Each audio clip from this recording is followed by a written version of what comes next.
Imagine your employees are using different AI tools every day, but you don't know which applications they're using, how often they're using them, or whether those tools are approved.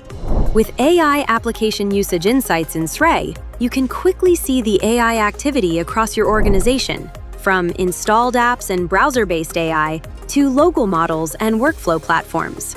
Now imagine you want to find which devices are accessing unsanctioned AI tools.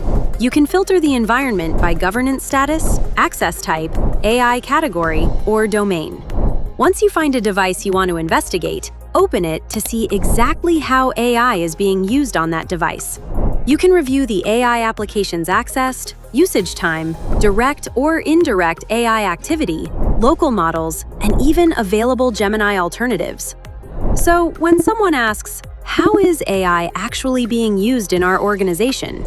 you have the answer in one place.